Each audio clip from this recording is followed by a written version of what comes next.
Mr. Mark Meyers is the executive director and co-founder of the Peaceful Valley Donkey Rescue. Mark is the author of the highly successful book series, Talking of Donkeys, with Volume 4, Riding for the Throne, on sale now. Mark is an advocate for donkeys and performs public speaking engagements all across the country. I'm very pleased to introduce Mr. Mark Meyers. How y'all this morning? Good. I heard I missed something over there. That's pretty good. Yeah. Did y'all go? Yeah. Yes. All right. I am Mark Meyers. And do I have any veterinarians in here? Oh, okay. We have some. And I know I got at least one donkey rescuer. Yeah. Okay. Because I thought it was sort of a strange. They told me what to talk about. I didn't get to pick it. If it was up to me, I'd talk about wild burro programs we do, some of the abuse and neglect stuff we do, and more about American donkeys, because we've heard a lot about African donkeys and South American donkeys. Well, we got a lot of donkeys here in our country that have problems, so I tell you what, I'm going to go through the presentation, but you're probably going to get a lot of American donkey stories thrown in. Is that all right? Yes. All right, let's start talking about Peaceful Valley. The Big Red Star down in Texas, that's our main rescue and rehabilitation facility. It's 172 acres with 110 acres of pasture. It's a former dairy, so there's 9 large paddocks, and we run about 100 donkeys per paddock. Because it's a dairy, it all connects up to the barn, so when we have to do vaccines or worming or trimming or anything like that, it's very convenient. Typically speaking, we keep about 1,000 donkeys on that ranch. And those are whole jacks that haven't been castrated yet. Those are moms with young foals. Those are heavy bred moms. Anything that came in too skinny, malnourished, that needs to be fed up. Our adoptable herds are there. Oh, and then our special needs. We have a lot of old guys, crippled up guys, things like that that will never leave. They need special attention. The blue stars you see are satellite adoption centers. And those are folks that are volunteers, and they take our donkeys in and operate under our rules. They're not like a chapter or charter. They're us. They got my flag in the front yard. And so they use our policies, our procedures, and those donkeys still belong to us, but they adopt them out. So that way we can be local all across the country. I can't adopt donkeys up here in New York from way down in Texas. It'd be a little inconvenient. So that's why we hope to get a satellite or two here in New York while we're here. We got a whole bunch of new ones coming on board in the spring. Pretty excited. Right now I need 200 adoptable donkeys to go out first off.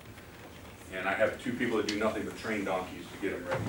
Our adoptable donkeys are friendly. They'll lead. They'll pick up the hooves for trimming, the whole 9 yards. So, but that takes a lot of hands-on because the majority of the donkeys that come into us have never been handled at all. So let's start with this. The number one question I get all the time is, why do they need rescue? Fair question. The big problem is hooves. We see, y'all didn't get to see Richard, did you? All right. Richard's our ferry, you'll meet him later. Genius when it comes to hooves. But we see just all kinds of really heinous behavior from people that allow these kind of things to happen. The guy that owned this donkey got backed over by a hay truck. Yay. Yeah, I didn't shed any tears when I heard that story. And as you can see, a lot of it's environment. They grow out all sorts of weird and crazy ways. You see here's the classic slipper toe. Somebody had to sit and obviously feed that donkey. And look at those feet every day.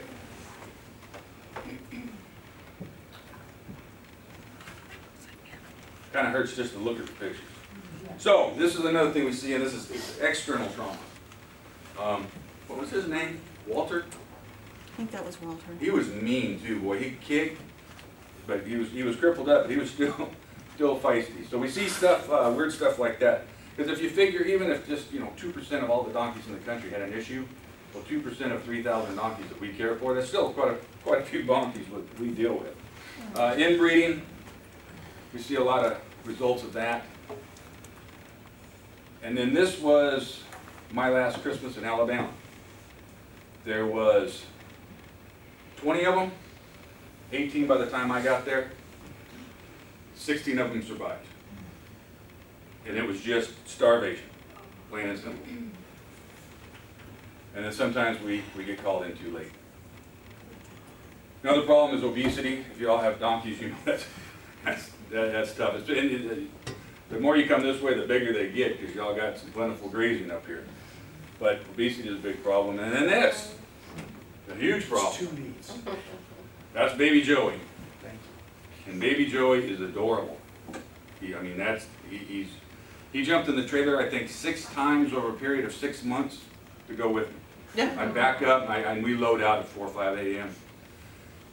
Get everybody loaded and look around, where's Joey? Well, he liked to go under and get into the transport pen and load up with everybody else. Then I gotta go in with 20 donkeys and find him and carry him out. But the problem with baby Joey is he turns into this. This was a 180 donkey rescue. Started out with 6 or 7 breeding pair, and these people put them on 250 acres and forgot about them. Wasn't until law enforcement got involved, they called us.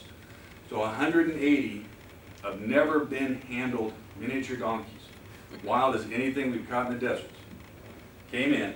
Now that all the babies are born, it's over 200 miniature donkeys. Are those the ones that we? Yes, ma'am. Yeah. And so what we did, because I try to keep our gentleman staff overwhelmed whenever I can, it was just too much for us to take these. And so we actually distributed them around the country with other 501c3s and let them gentle them down. It's easier for you're working with 10 as opposed to working with 100. And so that they've actually been distributed around the country. And if I can just pipe in, since we took them in May and August. The two, they were all placed and all handleable and friendly and could lead and have their feet handled and were little Velcro donkeys. Excellent. And we actually brought one of them. She had to spend the weekend here at the clinic because she got stomach impaction. Because they were fighting for resources, they're very food aggressive. And so these things, I mean, they're just like, what are they, whirling Durbans, whatever, but just spinning helicopter kicking. And so I imagine she got off the trailer and got her a pile of food and wouldn't let anybody else touch it and ate it all without drinking water. So that's probably what happened. And she also had a C-section 2 years ago. She lost her baby. That's why she was actually up and friendly, is because she went through all that and then she just went into the adoptable pen so we could monitor her. This is Snoopy. This is the 6th wild burro I ever caught. I've caught hundreds, if not thousands since, but that's number 6. Don't ask me why I know that was the 6th one, but it's always stuck in my head. Snoopy came out of the Sheldon Refuge, which is in northern Nevada, Winnemucca, if you're familiar with that corner of the state. It was a 10-year project, and we took out 500 wild burros in that 10 years. Wow. Now, and we reduced it to 0. Not one was shot, not one was mistreated. They were easy to gentle because they didn't know what people were. And so if you handle them nicely, then they're like, hey, this isn't too bad. And so most of them got adopted. But we have another project coming up in the spring. Has anybody talked about how many donkeys are in this country? Has anybody thrown out a number? Someone did, but I don't remember what it was. Okay, because anybody that's willing to throw out a number of donkeys in this country is lying to you. They use the BLM numbers, and they might use the National Park Service numbers. They never use the Indian reservation numbers.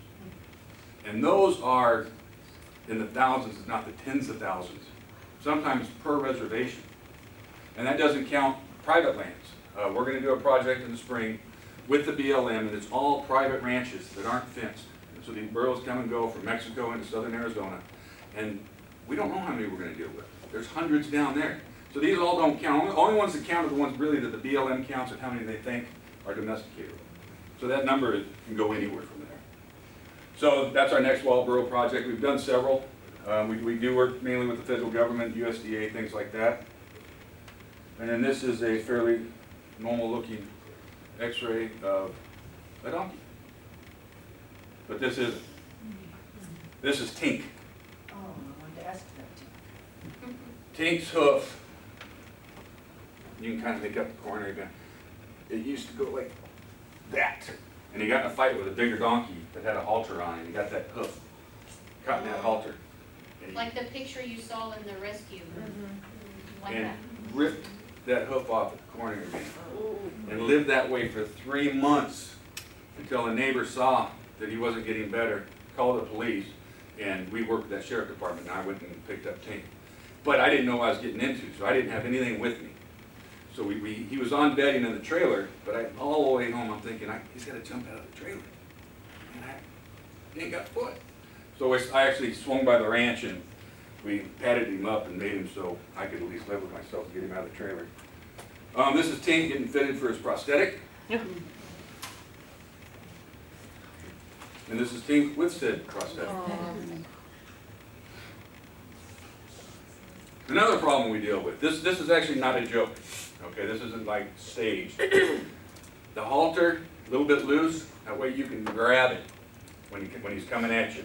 And he would lunge through those bars to bite you because his mom, or his owners saw his mother throw a kick towards him. Just a little discipline kick, we see it all the time. But oh no, she was trying to kill him, so they took him in the house and they raised him in the house. When he's 2 years old, they decided he's getting a little big for the house, so they put him out in the pasture. Within a few months, this old man who's in his 90s took his grandchild or his great-grandchild out to pet the donkey. And he put that man in the hospital because he didn't know he was a donkey. He thought he was a person protecting his land. So they were going to shoot him, of course, and I took him. And it took 6 months to get where you could walk in that pen and he wouldn't attack you. First thing we did is we put him in with a bunch of big wild burros that had been fighting their whole life. And they made short work of him with that. And then we kind of just graduated him through the herds, and one of the best donkeys we've ever adopted. Because he had no fear, he wasn't intimidated, but we had to teach him respect. And once he got that respect and he knew his place, great donkey. I don't know if y'all got donkey roping up here. Big down southwest. Actually out through the Midwest too. It's cheaper to kill a donkey than it is a steer. And that's really the reality. Especially for practicing, if you break their legs or neck, it's really not that big a deal. So we break up a lot of these things. We do our best when we find them. Because we've been so successful in getting them broken up, because what we do is we go up to the sponsors and try to get the sponsors to look bad, so then they're like, hey, we're going to pull support. But they've kind of gone underground, so they don't announce them until the last minute, so it's harder for us to mobilize. Are the American laws that they can be charged? No, They can't. they don't consider it horse tripping. Don't ask me why. But it is legal in every state that we've done. We've had zero luck on the legal aspect of it. Y'all have donkey basketball up here? Yeah. Okay. I'm not a big fan. And I'm not a big fan because I've spent the last 17 years convincing people that donkeys are pretty cool. All right? Big part of my job. I have to go around and take my hat off and say, we're raising money for donkeys. And then the people laugh at me and they said, oh no, seriously, and here's why. Now I could have said, I'm raising money for horses. They'd be, oh, cool. Dogs, cats, Boys and Girls Club, my church, my college, all makes perfect sense. Donkeys, you're gonna get laughed at. And it's because of these kind of images. Right? Oh, they're stubborn, they're stupid. Oh, they brought them out to the basketball and people were falling off of them and it's a big joke. So it's all about public perception. So that does not help me in my job in making donkeys look cool. And these donkeys are doing nothing but being safe. That's all they're doing. They don't want to be hurt, and they don't want to hurt you. So they'd rather stand there and let you pull on them than think somebody's going to get hurt, including themselves. Oh no, they're stubborn. Tell you a story. I told you I was going to tell you stories. I was loading a donkey in a trailer. We had taken it, I think, to an event or something, and we had like our booth set up. And I was putting him in, and he didn't want to go in, so he was pulling back on that rope. And this old cowboy comes up and says, oh, look at that stubborn ass. I said, what would you do if I grabbed your ass by your shirt and tried to shove you in that trailer? How would you react? Would that be stubborn, or would that just be self-protection, right? But we expect donkeys to be subservient.